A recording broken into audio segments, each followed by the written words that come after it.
আমরা আজকে শিখবো ইনস্টাগ্রাম অ্যাকাউন্ট ব্যবহার করে আমাদের সার্ভিস স্কিল অনুযায়ী টার্গেটেড ক্লায়েন্টদেরকে ফাইন্ড আউট করে কিভাবে আমাদের সার্ভিসটা আমরা সেল করতে পারি তার প্রুভেন স্ট্র্যাটেজি আপনারা এই ভিডিওর মাধ্যমে শিখতে পারবেন। আমরা জানি ইউএসএ এবং ইউকেতে প্রায় 35 থেকে 40 মিলিয়ন স্মল বিজনেস আছে যারা প্রত্যেকেই ইনস্টাগ্রাম অ্যাকাউন্ট ব্যবহার করে। তাহলে 35 থেকে 40 মিলিয়ন বিজনেস ক্লায়েন্ট যদি আমরা ইনস্টাগ্রাম থেকে পাই, তাহলে আমরা ইনস্টাগ্রাম থেকে 30 থেকে 40টা ক্লায়েন্টকে পাওয়া খুব বেশি কঠিন বিষয় নয়। চলেন আমরা এখন দেখি আমাদের সার্ভিস স্কিল অনুযায়ী টার্গেটেড ক্লায়েন্ট কিভাবে ইনস্টাগ্রাম থেকে পাওয়া যায় তার প্রুভেন স্ট্র্যাটেজি। ইনস্টাগ্রাম থেকে ক্লায়েন্ট পেতে গেলে আমাদের লাগবে একটা ইনস্টাগ্রাম অ্যাকাউন্ট। আমি গত ভিডিওতে ইনস্টাগ্রাম অ্যাকাউন্ট কিভাবে তৈরি করতে হয় এবং সেই অ্যাকাউন্টটি কিভাবে আপনি পরিপূর্ণভাবে সেট আপ করবেন সেই বিষয়টা কিন্তু আমি ভিডিও আকারে আপনাদের দিয়েছি। যারা আপনারা এখনো ইনস্টাগ্রাম অ্যাকাউন্ট তৈরি করেন নাই বা ইনস্টাগ্রাম অ্যাকাউন্ট পরিপূর্ণ সেট আপ করেন নাই, আপনি আমার ফেসবুক পেজ থেকে এবং ইউটিউব চ্যানেল থেকে কিন্তু সেই ভিডিওটা দেখে ইনস্টাগ্রাম অ্যাকাউন্ট তৈরি এবং ইনস্টাগ্রাম অ্যাকাউন্ট সেট আপ করে নেবেন।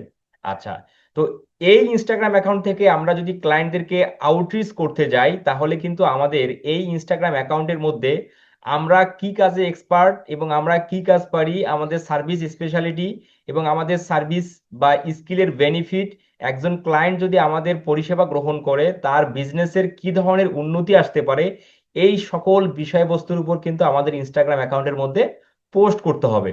তো আপনারা প্রত্যেকেই 20 থেকে 30টা পোস্ট করবেন আপনার স্কিলের উপর বেস করে। এছাড়াও আপনাকে করতে হবে কেস স্টাডি। আপনাকে আপনার সার্ভিসের উপর 4 থেকে 5টা কেস স্টাডি পোস্ট করতে হবে। তো এই কাজগুলো যদি আপনি করেন তাহলে আপনি সহজেই ক্লায়েন্টদেরকে আউটরিচ করে সেই ক্লায়েন্টের থেকে আপনি প্রজেক্ট পেতে সক্ষম হবেন। তো আমি আশা করি আপনারা প্রত্যেকেই এই ইনস্টাগ্রাম অ্যাকাউন্ট দিয়ে, আমরা যে ইনস্টাগ্রাম অ্যাকাউন্ট দিয়ে ক্লায়েন্ট আউটরিচ করব তার আগেই আমরা ইনস্টাগ্রাম অ্যাকাউন্টে পোস্ট এবং কেস স্টাডি এবং কমপ্লিট সেটআপ প্রত্যেকেই আমরা করে নেব। আচ্ছা, এখন মূল যে বিষয়টা, আমরা আমাদের টার্গেটেড ক্লায়েন্টদেরকে আউটরিচ করব কিভাবে, তাদেরকে খুঁজে পাবো কিভাবে, এই বিষয়টা আমরা এখন দেখব। আমরা আমাদের সার্ভিসের উপর টার্গেটেড ক্লায়েন্ট পেতে সব থেকে ইফেক্টিভ যে স্ট্র্যাটেজি, আমি কিন্তু আপনাদের দেখাচ্ছি। আমরা প্রত্যেকেই ইনস্টাগ্রাম অ্যাকাউন্ট ওপেন করে এই যে সার্চ বারটা আছে আমরা এখানে ক্লিক করব। সার্চ বারে ক্লিক করার পর দেখতে পাচ্ছেন এখানে আমরা সার্চ করতে পারতেছি। তো আমরা সকলেই জানি যে ইনস্টাগ্রাম থেকে টার্গেটেড কোনো কিছু খুঁজে পেতে গেলে হ্যাশট্যাগ দিয়ে কিন্তু সার্চ করতে হয়। ঠিক আছে? তো আমরা প্রত্যেকেই, যারা আপনারা এই ভিডিওটা দেখতেছেন, এই ওয়েতে আপনারা graphic design, video editing, web design এবং আদার্স আরো যে স্কিলগুলো আছে সেগুলোর উপরও আপনারা ক্লায়েন্ট হান্টিং করতে পারবেন। তো আমি আপনাদের টার্গেট করতেছি ডিজিটাল মার্কেটিং স্কিলের উপর, যারা specially Facebook ads, Google ads, website SEO, social media marketing বা ইনস্টাগ্রাম মার্কেটিং বা ইউটিউব ভিডিও এসইও, এই যে স্কিলগুলোতে যারা এক্সপার্ট, আপনারা যে সকল কিওয়ার্ড দিয়ে মূলত ইনস্টাগ্রামে সার্চ করবেন, আপনারা যদি এই কিওয়ার্ডগুলো কমপ্লিটলি পুরোটাই পেতে চান লিস্ট আকারে, তাহলে এই ভিডিওর কমেন্ট সেকশনে আপনারা কমেন্ট করেন যে হ্যাশট্যাগ। আমরা প্রত্যেকেই সার্চ করার আগেই আমরা একটা হ্যাশ দেব। হ্যাশ দেওয়ার পর এখন আমরা যে বিজনেস নিশের উপর আমরা টার্গেটেড ক্লায়েন্টদেরকে আউটরিচ করতে চাই ওই নিশ বা ওই হ্যাশট্যাগটা লিখে জাস্ট আমরা সার্চ করব। তো ডিজিটাল মার্কেটিং সার্ভিস যে বিজনেস নিশের প্রচুর পরিমাণে প্রয়োজন পড়ে, যেমন বেশ কিছু পপুলার নিশ আছে, যেমন ধরেন যে dog food, pets, watch, sunglass, shoe, then এই সকল এবং আদার্স আরো বিজনেস নিশ আছে যেগুলো প্রচুর পরিমাণে ডিজিটাল মার্কেটিং স্কিলের ফ্রিল্যান্সারদেরকে হায়ার করে। তো সাপোজ ধরেন এখানে আমি সার্চ দিচ্ছি ড্রেস। ড্রেস একটা, এটাকে আমরা টার্গেট করতে পারি। ঠিক আছে? Party dress, party dress, party dress, দেখি এটা দিয়ে কেমন পোস্ট। প্রায় 5 মিলিয়ন প্লাস পোস্ট করা হয়েছে এটা নিয়ে। আমরা এটাতে একটু ক্লিক করি। ক্লিক করার পর আমরা কিন্তু মেয়েদের যে পার্টি ড্রেস আছে এই পার্টি ড্রেসের আমরা কিন্তু পোস্ট পাচ্ছি, প্রায় 5 মিলিয়ন পোস্ট পাচ্ছি। ঠিক আছে? তাহলে এই যে পোস্টগুলো করা হয়েছে যে ইনস্টাগ্রাম অ্যাকাউন্ট থেকে, এই পোস্টগুলো কেন করা হয়েছে? তাদের প্রোডাক্ট সেল করার উদ্দেশ্যে। প্রোডাক্ট সেল করার উদ্দেশ্যেই কিন্তু তারা কি করছে, পোস্ট করছে। তাহলে শুধুমাত্র ইনস্টাগ্রাম অ্যাকাউন্টে পোস্ট করে কি একটা বিজনেস থেকে প্রোডাক্ট সেল হয়? আর সেটা সেল হলে কি খুব বেশি সেল হয়? হয় না। তাহলে এই সকল বিজনেসের প্রচুর পরিমাণে অ্যাডভার্টাইজিং করতে হবে, ফেসবুক অ্যাডস, গুগল অ্যাডস এবং আদার্স সোশ্যাল মিডিয়া মার্কেটিং এবং আদার্স মার্কেটিং গুলো কিন্তু এই সকল বিজনেস ওনারের প্রচুর পরিমাণে প্রয়োজন হয়ে থাকে। তাহলে আমরা এখন এই সকল বিজনেস ওনারদেরকে টার্গেট করেই মূলত আমাদের ওই ক্লায়েন্টদেরকে আউটরিচ করতে হবে। তাহলে এখন আমরা এই পোস্টটাতে একটু ক্লিক করে করে একটু খোঁজার চেষ্টা করি। দেখেন এই পোস্টটা করা হয়েছে প্রায় 23 সালে, এখন 2026 সাল। তাহলে এত লং হয়ে গেছে এই পোস্টটা করার। আমরা এই ধরনের পোস্টকে অ্যাভয়েড করব, আমরা একটু চেষ্টা করব যে পোস্টগুলো রিসেন্ট করা হয়েছে, ঠিক আছে, রিসেন্ট ইয়ার বা রিসেন্ট মান্থ, এই টাইপের পোস্টগুলোকে আমরা টার্গেট করে আগানোর চেষ্টা করব। আমরা এই পোস্টটা দেখতে পাচ্ছি অনেক আগেই পোস্ট হয়েছে এটা। আমরা যদি নিচের দিকে আরো একটু আসি, এই ডেটটা একটু খেয়াল করি, 2025 সালে পোস্ট হয়েছে। আমরা এটাকেও বাদ দিই, তাড়াহুড়া করলে কিন্তু এভাবে হবে না। আমরা আবারও একটু প্রোফাইলে যাই, এটা 4 এপ্রিলে পোস্ট করা হয়েছে, বেবিদের প্রোডাক্ট। আমরা এখানে আসি, আসার পর দেখেন এই হলো তার ওয়েবসাইট, ঠিক আছে। দেখেন ওয়েবসাইটে প্রবেশ করব, ফ্রি ইউএস শিপিং, ওকে। এই হলো তার ওয়েবসাইটের ডোমেন নেম। আমরা এটাকে একটু ওপেন করার চেষ্টা করি,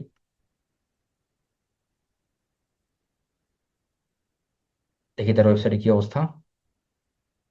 দেখেন বেবি আইটেমের কিন্তু প্রচুর পরিমাণে অ্যাড হয়, গুগল অ্যাডস, ফেসবুক অ্যাডস প্রচুর পরিমাণে হয়। দেখেন এই ওয়েবসাইটের মধ্যে যখন আমরা আসলাম, অনেক ভালো একটা ওয়েবসাইট এবং অনেক অসংখ্য অসংখ্য প্রোডাক্ট, দেখেন অসংখ্য প্রোডাক্ট। তো এই যে এত এত সংখ্যক প্রোডাক্ট, এই প্রোডাক্টগুলোর জন্য প্রচুর পরিমাণে ফেসবুক অ্যাডস, গুগল অ্যাডস এবং অ্যাডভার্টাইজিং গুলো কিন্তু করতে হবে, ঠিক আছে। তাহলে এই যে ক্লায়েন্টটা, এই ক্লায়েন্টটাকে আমরা পেলাম কিভাবে? দেখেন এই ক্লায়েন্টটাকে আমরা এটাকে, এই যে এই যে ইনস্টাগ্রাম, এটাকে আমরা কেটে দিই। এই যে এই যে পোস্টটা, এই যে পোস্টটা করেছে হলো 4 এপ্রিল, তাহলে 2026, দেখেন 4 এপ্রিল 2026, তাহলে আজকে হলো এপ্রিল মাসের 22 তারিখ, তাই না? তাহলে এরা রানিং, এটা কিন্তু রানিং ক্লায়েন্ট। তাহলে আমরা যে আমি যে আপনাদের বলি হট ক্লায়েন্ট, হট ক্লায়েন্ট, তাহলে হট ক্লায়েন্ট কিভাবে নির্বাচন করবেন? হট ক্লায়েন্ট আপনি নির্বাচন করবেন, দেখবেন ওই ক্লায়েন্টের রিসেন্ট কোনো অ্যাক্টিভিটিস আপনি পাচ্ছেন কিনা। দেখেন এই মাসেরই অ্যাক্টিভিটিস কিন্তু এই ক্লায়েন্টটা এই পোস্টটা করেছে।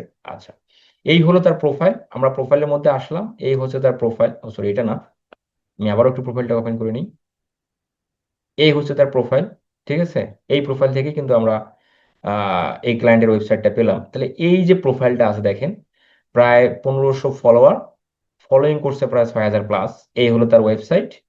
আচ্ছা, এখন কথা হচ্ছে যে তার ফলোয়ার সংখ্যা খুবই কম, তার মানে তার ইনস্টাগ্রাম প্রোফাইলে পোস্ট করে কিন্তু প্রোডাক্ট সেল হওয়ার সম্ভাবনা খুব বেশি না, হয়তো বা এক দুইটা বা নাও হতে পারে।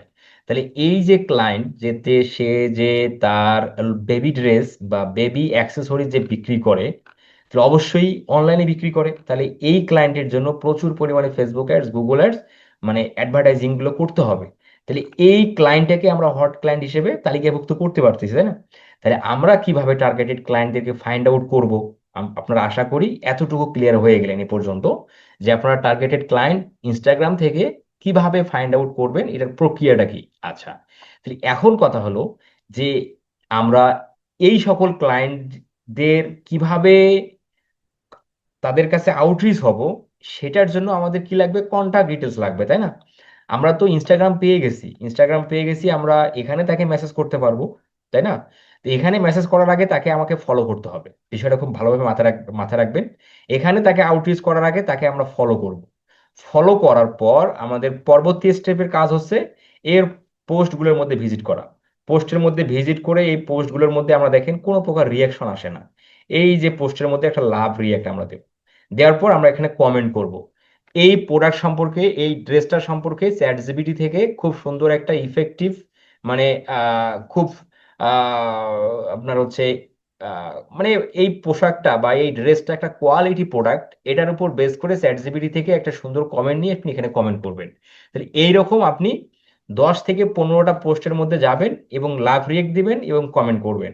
তাহলে আপনি যে কমেন্ট করছেন এবং আপনি যে রিয়াক্ট দিচ্ছেন, এটা নোটিফিকেশন কিন্তু এই ইনস্টাগ্রাম অ্যাকাউন্টে যাবে এবং ওই ক্লায়েন্ট কিন্তু দেখতে পারবে যে আপনার প্রোফাইল থেকে তার পোস্টে লাইক কমেন্ট করা হচ্ছে, তাই না? তাহলে এই যে আপনি তার প্রোডাক্টের গুণগান আপনি গাচ্ছেন, এতেই কিন্তু ক্লায়েন্ট আপনার উপর দুর্বল হয়ে যাবে এবং আপনার পোস্ট, আপনি তার পোস্টগুলোর মধ্যে লাইক করতেছেন, সেটা যখন ক্লায়েন্ট দেখবে, ক্লায়েন্ট কিন্তু আপনার উপর একটা দুর্বলতা কাজ করবে, আপনার উপর ক্লায়েন্টের মানে দুর্বলতা কাজ করবে। আচ্ছা, এরপর আমরা চলে যাব তার ওয়েবসাইটের মধ্যে। ওয়েবসাইটের মধ্যে এসে আমরা দেখতে পাচ্ছি যে তার ওয়েবসাইটের থেকে আমরা কি কি কন্টাক্ট ডিটেলস কালেক্ট করতে পারি। এখানে আসার পর দেখেন, এখানে তার আমরা ফেসবুক পাচ্ছি, টুইটার পাচ্ছি এবং পিন্টারেস্ট পাচ্ছি। আমাদের পিন্টারেস্টে যাওয়ার দরকার নাই, পিন্টারেস্ট থেকে আমরা অত বেশি সোশ্যাল মিডিয়াতে আমাদের যাওয়ার দরকার নেই। দেন টুইটার, ফেসবুক পেলেই দ্যাটস এনাফ। এই হলো তার ফেসবুক পেজ। দেখেন ফেসবুক পেজের মধ্যে আহামরি কোনো ফলোয়ার নেই। দেখেন ফলোয়ার নেই। তাহলে এই পেজটার জন্য পেজ লাইক ক্যাম্পেইন করা কিন্তু খুব খুব ইম্পর্টেন্ট। কারণ এই যে একটা অনলাইন থেকে প্রোডাক্ট পারচেস, মানুষ যে একটা কাস্টমার যে প্রোডাক্ট পারচেস করবে, এই পেজ সেটার কিন্তু মানে একটা একটা কাস্টমারের কাছে এই পেজটা কিন্তু খুব বেশি মূল্যায়ন করার মতো পেজ না। তাহলে এখানে যদি আপনার হচ্ছে অ্যাটলিস্ট 30,000, 40,000, 50,000 ফলোয়ার হতো, তখনই কিন্তু একটা কাস্টমারের কাছে এই পেজটা একটা ভেরিফাইড বা অথেন্টিক পেজ হিসেবে গণ্য হবে, তাই না? তাহলে অবশ্যই পেজ লাইক ক্যাম্পেইন কিন্তু করা দরকার। তাহলে এই বেনিফিট গুলো বা এই বিষয়বস্তুগুলো ক্লায়েন্টকে আপনাকে বলতে হবে। আচ্ছা, এখানে আমরা তার ইমেল পাশে দেখেন, এই হলো তার ইমেল। ঠিক আছে। আচ্ছা, তাহলে তার সঙ্গে যোগাযোগ করার জন্য আমরা এখানে পেলাম তার ফেসবুক পেজ। আমরা ফেসবুক পেজে তাকে আমরা আউটরিচ করতে পারবো, ইনস্টাগ্রামে আউটরিচ করতে পারবো, এবং হলো টুইটার, তার টুইটার প্রোফাইল দেখেন 6টা মাত্র ফলোইং। আমার যেটা মনে হচ্ছে এটা একটা নতুন বিজনেস। বুঝতে পারছেন? নতুন বিজনেস। এই এই ধরনের বিজনেসকেই মূলত আসলে আমাদের টার্গেট করা দরকার। বুঝতে পারছেন? আমাদের সহজ উপায়ে সহজভাবে ক্লায়েন্ট পাওয়ার জন্য। দেখেন কোনো প্রকার পোস্ট এখনো করেই নাই, এই ইনস্টাগ্রাম অ্যাকাউন্টে কোনো পোস্টই এখনো হয় নাই। আচ্ছা। আচ্ছা, তাহলে এখন এই সকল ক্লায়েন্টকে আমরা কিভাবে আউটরিচ কিভাবে করবো সেটা তো বুঝলাম। তার ফেসবুক পেজে, ইনস্টাগ্রামে, টুইটারে, এগুলোতে আমরা, মেইলে, তার হোয়াটসঅ্যাপে, এগুলোতে আমরা আউটরিচ করতে পারবো। এখন কথা হলো, এই সকল ক্লায়েন্টদের website, Facebook page, Twitter, Instagram, এই প্রোফাইলগুলোকে আমরা আমাদের অ্যাকাউন্ট থেকে প্রচুর পরিমাণে এঙ্গেজ হওয়ার চেষ্টা করব। এবং এই ক্লায়েন্টদেরকে সরাসরি সরাসরি তাদেরকে আমরা আউটরিচ করব না। মানে সরাসরি আপনি আপনার সার্ভিস সেল করার জন্য এই সকল ক্লায়েন্টদেরকে মেসেজ করবেন না। আপনি এই সকল ক্লায়েন্টদেরকে 5 দিন, 7 দিন, 10 দিন আপনি নার্সার করবেন, তাদের পোস্টে লাইক কমেন্ট করবেন, শেয়ার করবেন, তাকে আপনি গাইড করবেন। তার এই ফেসবুক পেজ সম্পর্কে, পেজটা অডিট করে যে যে ত্রুটিগুলো আছে সেগুলো ফাইন্ড আউট করে তাকে আপনি গাইড করেন। তার পেজটাকে ডেভেলপ করার জন্য, তার বিজনেসটাকে ডেভেলপ করার জন্য তাকে আপনি গাইড করেন। দেখেন 5 ঘন্টা আগে পোস্ট করা হয়েছে ফেসবুক, এই ফেসবুক পেজে 5 ঘন্টা আগে পোস্ট করছে সে, একটাও লাইক পড়েনি, কমেন্ট পড়েনি। 20 এপ্রিল পোস্ট করছে, লাইক কমেন্ট নেই। তাহলে এই পেজটাকে ডেভেলপ করার জন্য আপনি তাকে সাজেশন দেন, তাকে গাইড করেন। এরপর তার টুইটারটাকে গ্রোথ করার গাইড করেন। এইভাবে তাকে আপনি গাইড করেন। এখন গাইডটা কোথায় করবেন? তাকে মেসেজিং করার দরকার নেই, মেসেজে করার দরকার নাই। এই যে পোস্টগুলোর মধ্যে কমেন্ট করেন, সুন্দর সুন্দর কমেন্ট করেন, টিপস টিপস সংক্রান্ত কমেন্ট করেন।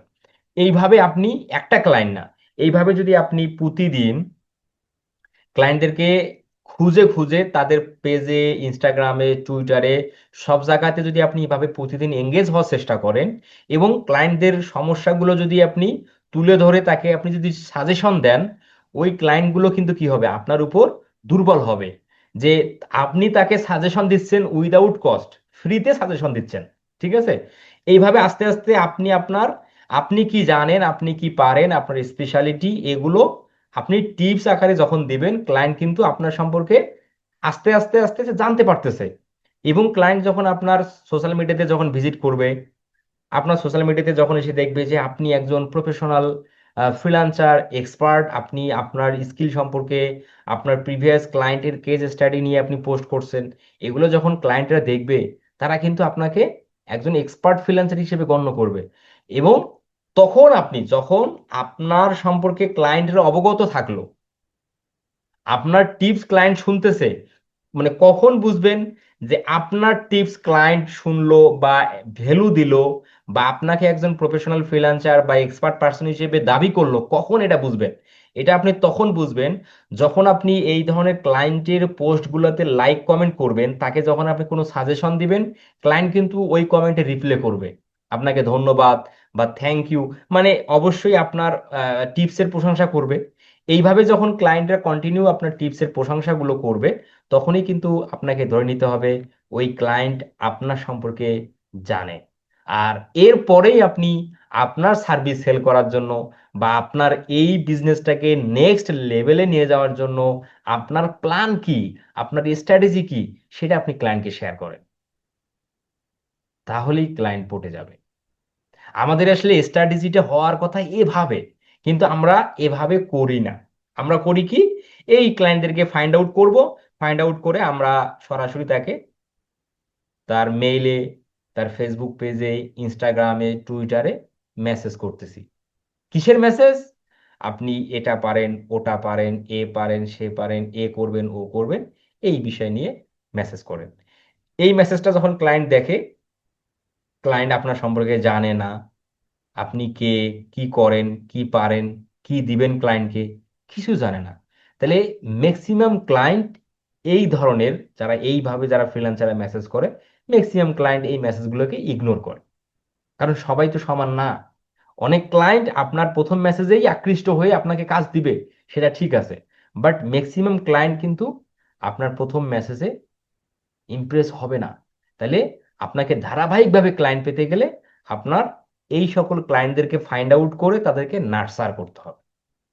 তাহলেই আপনি ওই ক্লায়েন্টের থেকে কাজ পাবেন ধারাবাহিকভাবে।